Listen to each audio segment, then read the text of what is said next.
Hello, yes बेटा, how are you. Previous video में relation and function में हमने रिलेशन कंसेप्ट क्लियर किया था और उस पर डिपेंड एक्सरसाइज 2.2 कंप्लीट की है। और उसमें कोई क्वारी हो तो मैंने कहा था कि आप कांटेक्ट कर सकते हैं मुझसे, बट कोई क्वारी अभी आई नहीं है किसी बच्चे की। तो चलिए अब एक्सरसाइज 2.3 स्टार्ट करते हैं। बट 2.3 स्टार्ट करने से पहले हमें कंसेप्ट ऑफ फंक्शन वो कम्प्लीटली हमें क्या करना होगा, क्लियर करना होगा, क्योंकि जब तक फंक्शन क्लियर नहीं होगा एक्सरसाइज आप कर ही नहीं पाएंगे। ओके, तो फंक्शन देखते हैं जरा। पहले फंक्शन क्या होता है।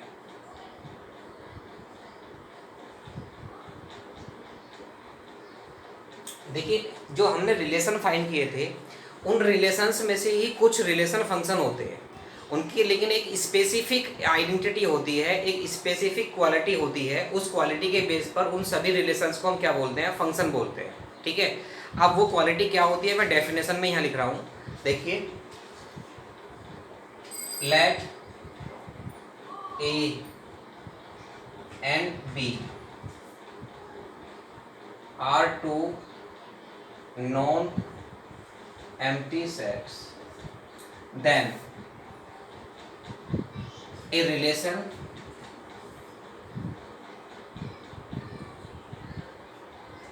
from A to B is said to be a function if every element of set A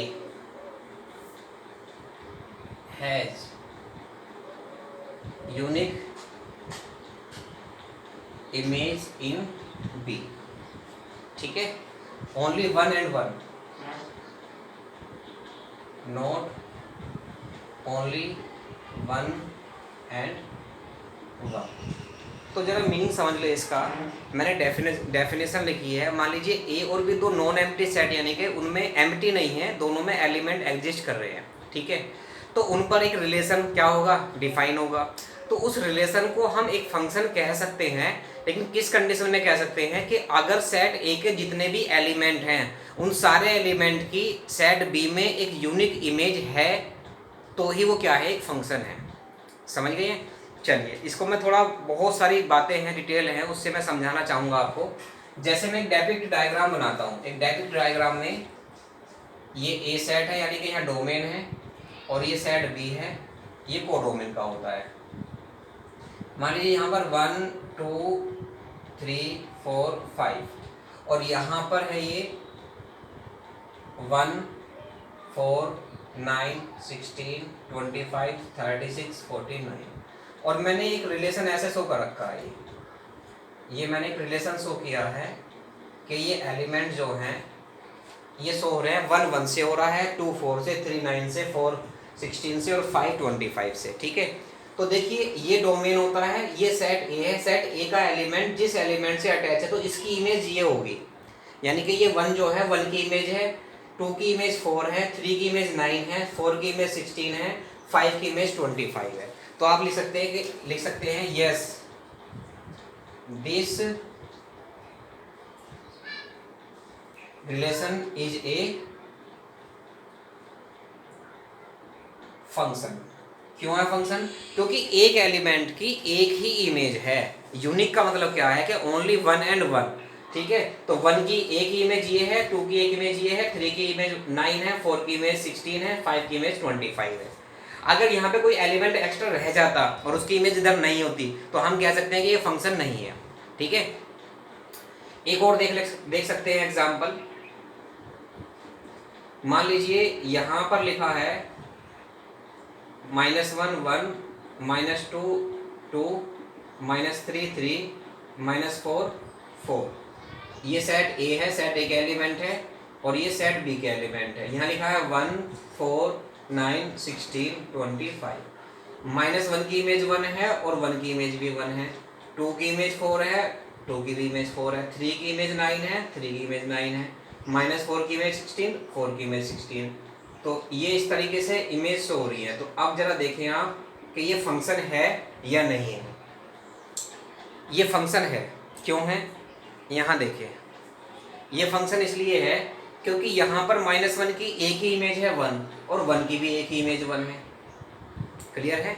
unique image का मतलब है कि केवल और केवल एक ही इमेज होनी चाहिए, यानी कि दो एलिमेंट की एक इमेज हो सकती है लेकिन एक एलिमेंट की बहुत सारी इमेज नहीं हो सकती। तो फंक्शन का मीनिंग ये होता है। ठीक है, तो ये मैंने फंक्शन के एग्जाम्पल आपको बता दिए हैं। तो मैं यहाँ एक चीज़ और लिख देता हूँ। फर्स्ट केस का मतलब है कि ये चीज़ तो पॉसिबल है, दो पॉइंट पर एक इमेज, बट 1 पर एक पॉइंट पर 2 भी इमेज इसकी आ जाए और 1 भी इमेज आए, नॉट पॉसिबल। यानी कि नॉट ए फंक्शन। और ये क्या है? Yes it is a function. ये चीज़ आपको नोट करने वाली है, ये दोनों से आपको ध्यान रहेगा। इसका मैं एग्जांपल भी आपको बता सकता हूँ।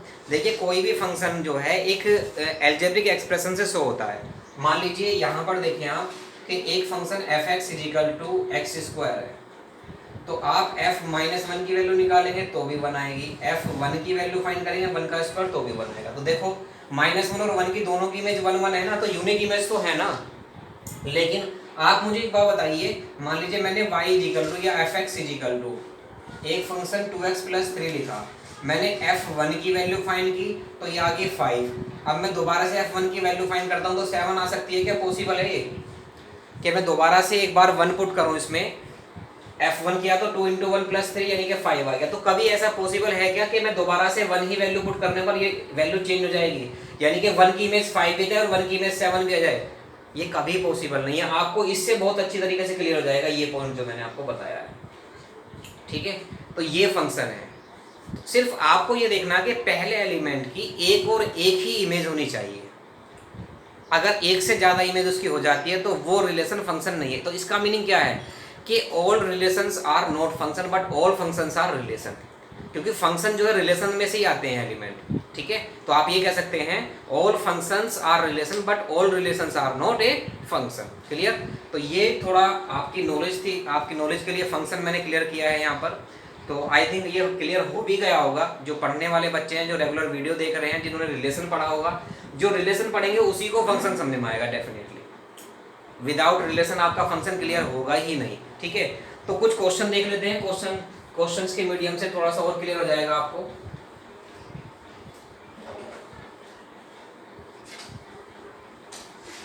मैं अपने पास से ही कुछ एग्जांपल्स करा देता हूँ तो उससे आपको क्लियर हो जाएगा लिखना कैसे है और करना कैसे है। मान लीजिए एक रिलेशन है r आपको रिलेशन दिया है और उस रिलेशन के एलिमेंट है 1 2 3 5 7 8 और 6 7 1 5 और 6 4। तो ये चेक करना है कि क्या ये एक रिलेशन है, क्या ये एक फंक्शन है या नहीं। ठीक है, तो फंक्शन के लिए सिर्फ एक ही बात देखनी है आपको कि एक एलिमेंट की केवल और केवल एक ही इमेज होनी चाहिए। यहाँ 1 की 2 इमेज है, 1 की 5 इमेज है, 7 की 8 इमेज है एक ही है, 3 की 5 एक ही है, 6 की 7 भी है और 6 की 4 भी है। तो ये फंक्शन है ही नहीं, क्योंकि 6 एलिमेंट भी 2 इमेज रखता है और एलिमेंट 1 भी 2 इमेज रखता है। तो यहाँ लिखेंगे it is not a function, not a function because elements 1 and 6 have 2 images।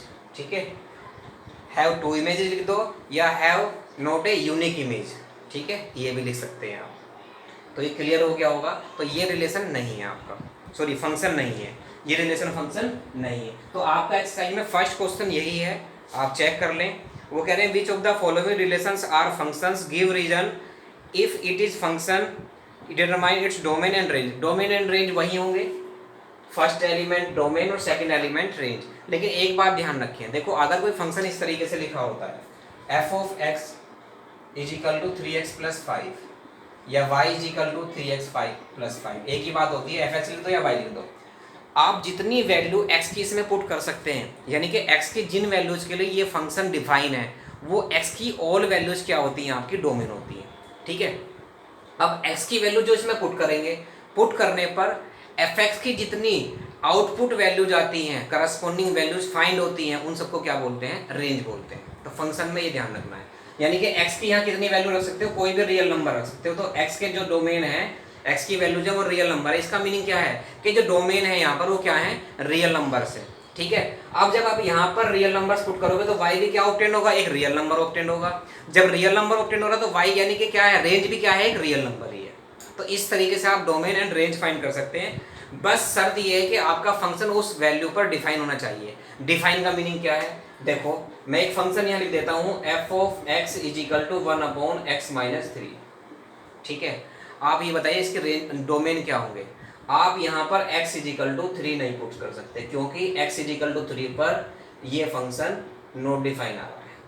ठीक है, तो डोमेन में x इज इक्वल टू 3 नहीं आएगा, यानी कि सब रियल नंबर आ जाएंगे, किसको छोड़ करके, 3 को छोड़ करके। ठीक है, ऑल रियल नंबर्स एक्सेप्ट 3। तो ये आपका डोमेन होगा।